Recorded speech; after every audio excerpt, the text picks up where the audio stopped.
Okay, Assalamualaikum warahmatullahi wabarakatuh. Alright, so today we will start for another chapter, which is chapter 8 from the book. Is chapter 8, Introduction to Hypothesis Testing. Okay, so first of all, you have to know what does it mean by the hypothesis testing. If you want to see the slides, you may see the slides. Okay, the slide that I give to you. The explanation about the hypothesis. So hypothesis is what? Is a statistical method that use sample to evaluate a hypothesis about population. In simple word that we can say is you create assumption first before you make a result or you do a result. Maknanya kalau buat hypothesis, awak nak buat assumption dulu, assume what will be happen when you do the calculation. Okay, so first there are the two types of hypothesis over here. Okay, HO, H1.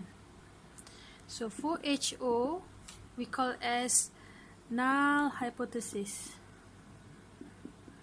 Null hypothesis. Okay.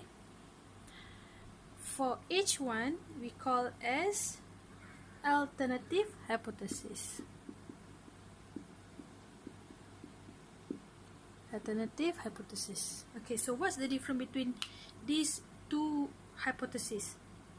Okay, for null hypothesis, actually it consists of the result that you will get is the it means that no difference lah, maknanya result tu kan sama, no difference or no change, macam tu lah. Okay, what else?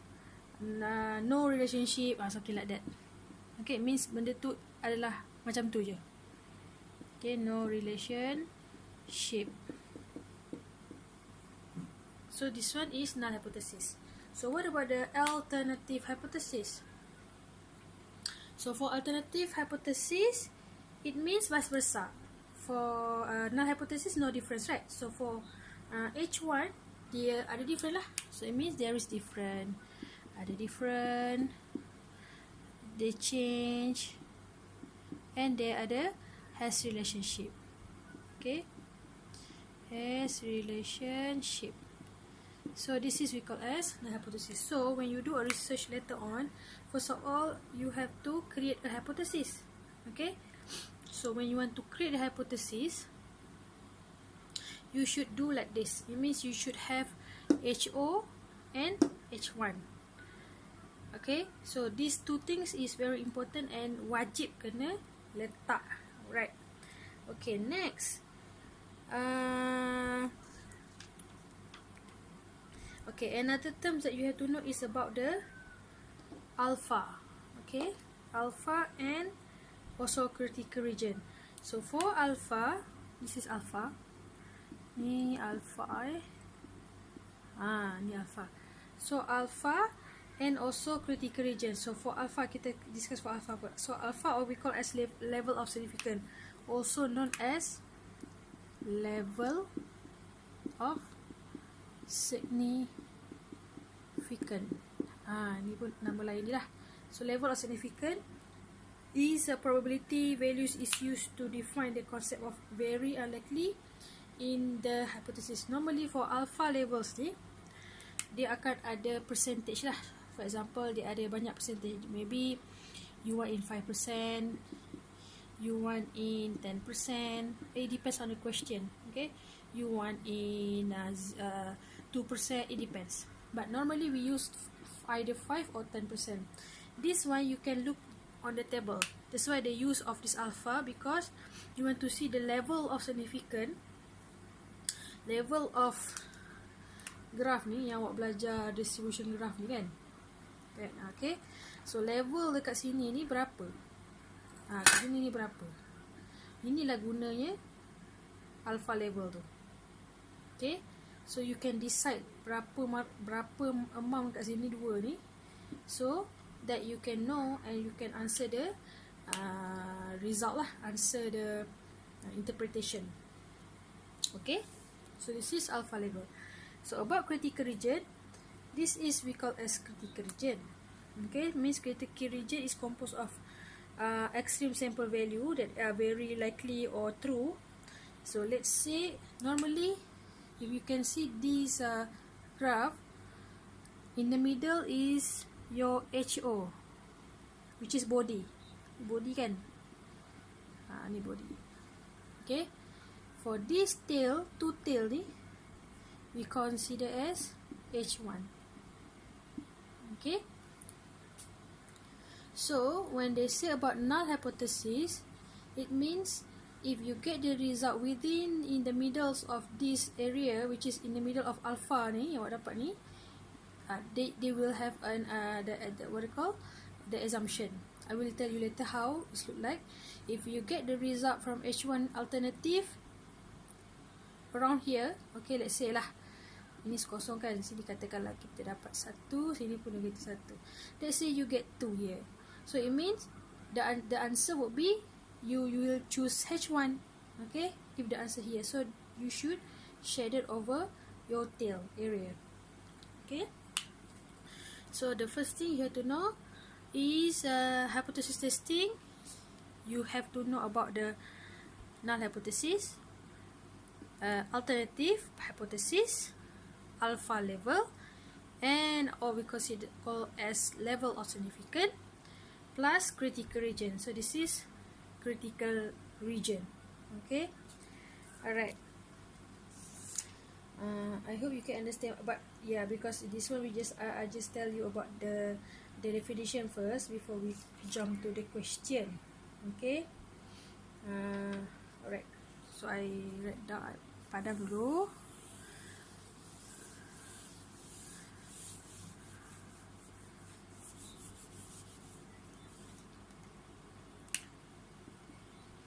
Okay, so they are, okay, how to calculate hypothesis testing ni, how to do.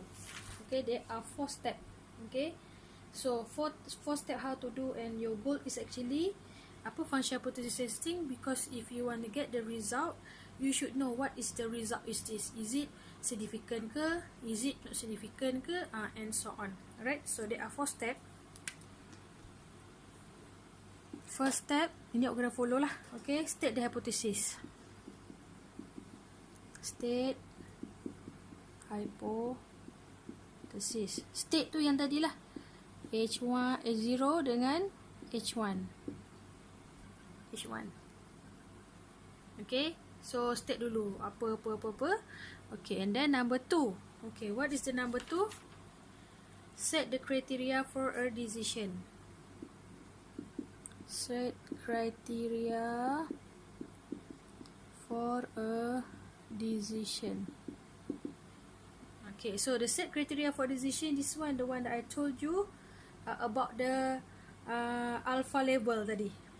Okay, maknanya nanti dalam soalan dia akan bagilah alpha level yang dia nak tu. Contohlah 5%. So awak kena pergi buka dekat table, awak kena cari. Okay, nanti kita akan tengok contoh. And number 3. Okay, number 3 is collect data and compute sample. Okay, masa ni awak dah kena buat calculation lah, collect data, which is that you have to do calculation. Okay, maksudnya awak kena cari nilai Z. Okay, find Z. Number 4, make a decision. Make a decision. Okay, so these 4 things that you have to remember means you have to do sequence. State hypothesis, set criteria,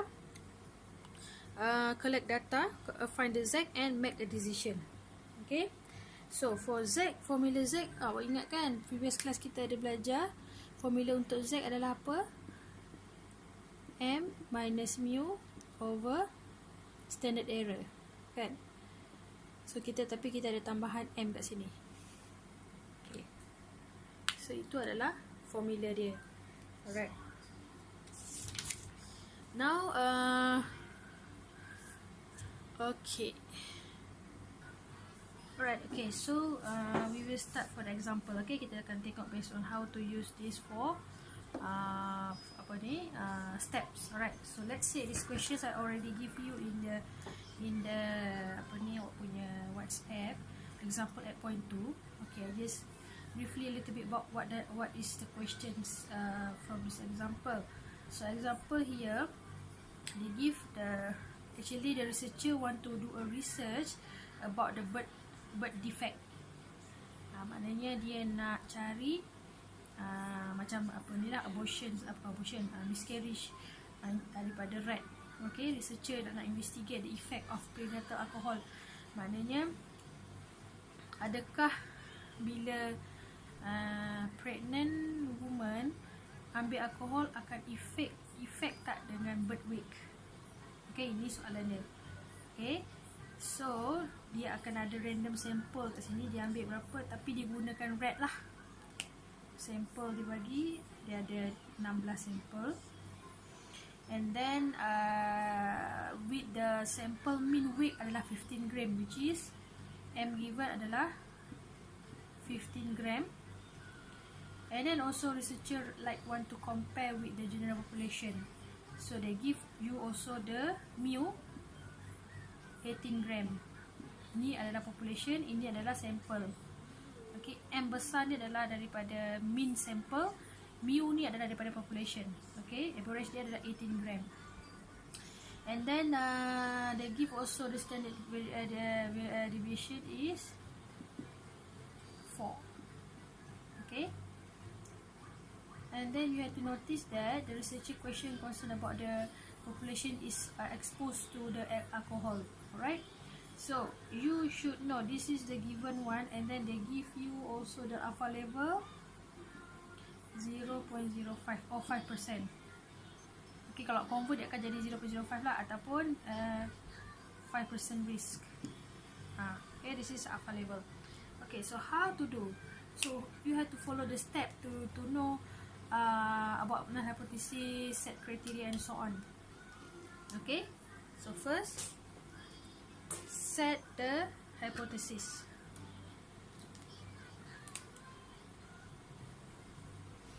Okay, set hypothesis. So for H0 we consider as macam mana awak nak letak. It means dia punya alcohol exposure tu, which is yang ini kan, dia tanya pasal alcohol ada lead to birth effect, birth weight or not, right? So maknanya kalau H0, kalau dia kata tadi yang kita tengok tadi, H null hypothesis nothing change, right? So it means mu average dia ni adalah sama dengan 18.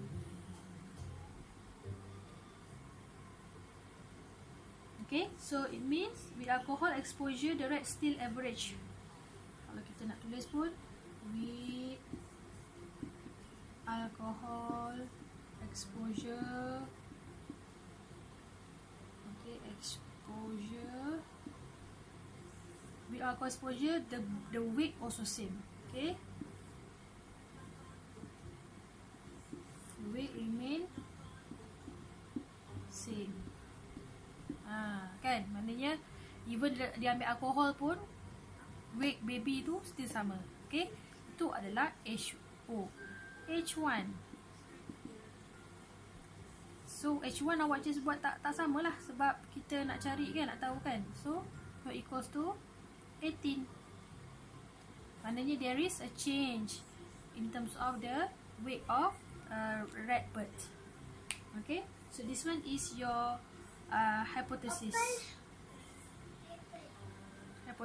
Okay, and then now done. So done for your hypothesis. We go to the state your criteria a decision. Set a criteria decision. Dia nampak ke kat bawah ni? Saya buat sebelah dia lah ya. Okay, set number 2. Set criteria for a decision. Okay, so as you can see here, they give you 5% in table, right? Okay, so for the table, awak kena buka table yang kita belajar Z score tu. Okay, sini saya tak berapa nak nampak lah. table Z score. Mana table Z score? Awak cari 5%.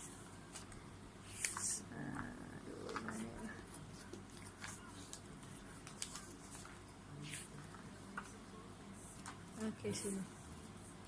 Okey, awak cari, bukan cari kat bahagian Z Ni kan ada Z, ada portion in body, portion in tail and portion in between, right?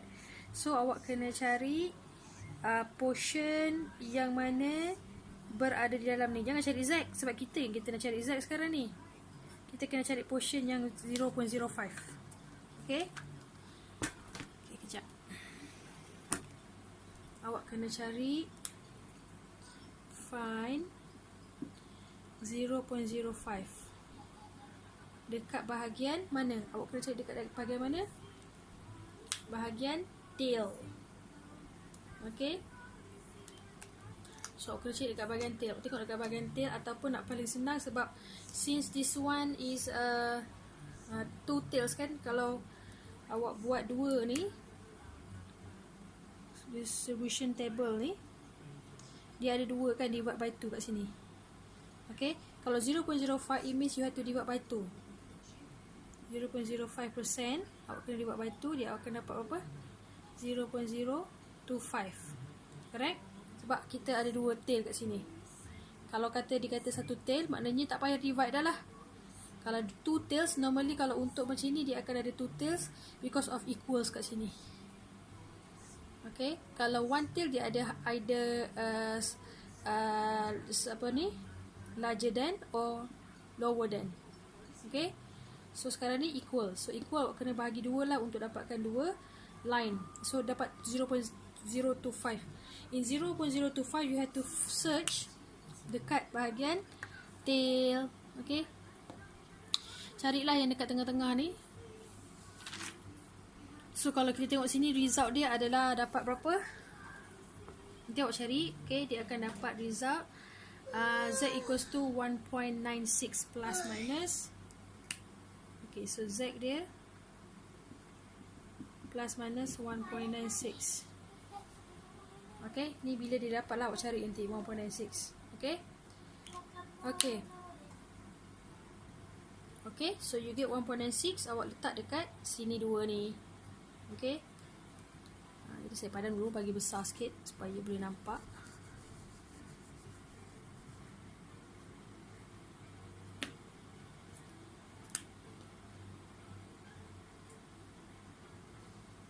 Okay, so maknanya bila di two tail, dua result ni maknanya sebelah ni kan dia plus minus. So plus minus ni minus sebelah ni 1.96, yang ini 1.96. Tambahlah sebab tengah-tengah ni adalah 0. Okay, faham Okay, so itu adalah bahagian nombor 2, set criteria for decision. Number 3, collect data and calculation. So you have to find out this. Okay, kita buat calculation lah. So calculation dia number 3, Z equals to M minus mu over standard error M. Okay, nak cari. Okay, ini awak dah dapat. Ni dah ada. Okay, dah ada.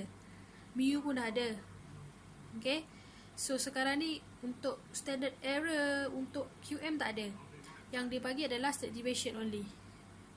So formula untuk QM ni, Q pula. Okay, standard error ni adalah formula dia standard deviation divide by square root of n. Okay, so kalau awak nak cari dulu yang ni. So ini awak dah dapat 4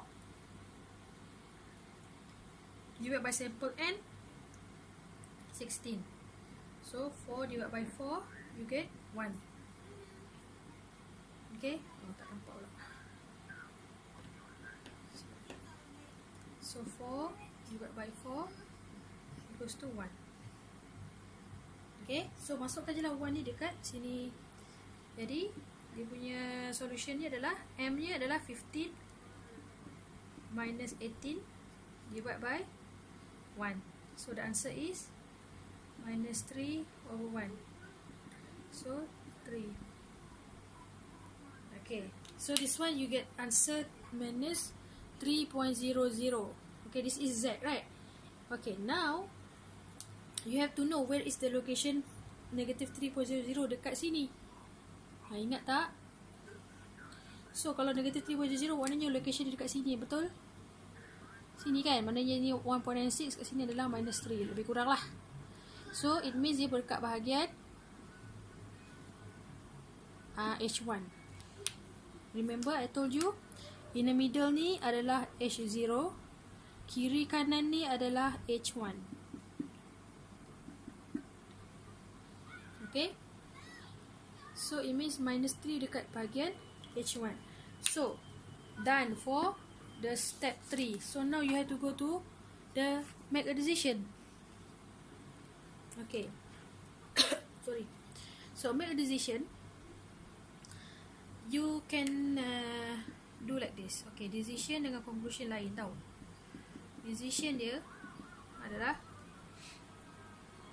we can consider as is reject the null hypothesis. Reject null, nampak ke? Hypothesis. Okay. Kenapa kita kata reject null hypothesis? Because awak nampak tak ni null kan? HO dia null. Kita reject lah. Sebab dia punya answer dia bukan dekat dalam null. So kita buatlah reject null hypothesis. Okay. Katakanlah answer dia berada di dalam null ni. Kita kata fail to reject null hypothesis. Okay, understand Right? So ini adalah ayat yang standard. Ayat standard untuk kalau decision dia berada dekat H1. Okay. So ini adalah decision. So what will be the conclusion? Okay, so conclusionnya adalah awak kena ambil balik decision yang awak reject, which is yang dia akan follow H1 tadi. H1 awak adalah apa tadi? Ni. Sebab dia reject null hypothesis kan, dia reject benda ni kan. So awak kena follow yang ni. So saya buat kat mana? Saya buat dekat sini lah. Dekat atas Saya buat kat atas ni. Okay. Conclusion. Okay, to conclude that, number 4 tadi. Conclusion. Apa ni? Kita dah buat ayat macam mana? We conclude that prenatal exposure to alcohol does have significant. Okay, prenatal alcohol. Okay. Prenatal exposure of alcohol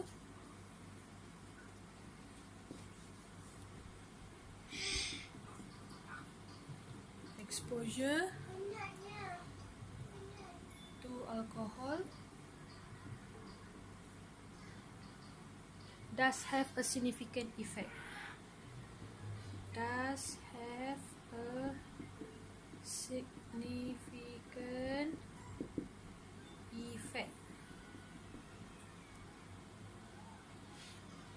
on birth weight. On birth weight. Okay. So finish for hypothesis testing awak. Ada 4. So kalau awak tak faham apa maksud dia, awak ikut logik je.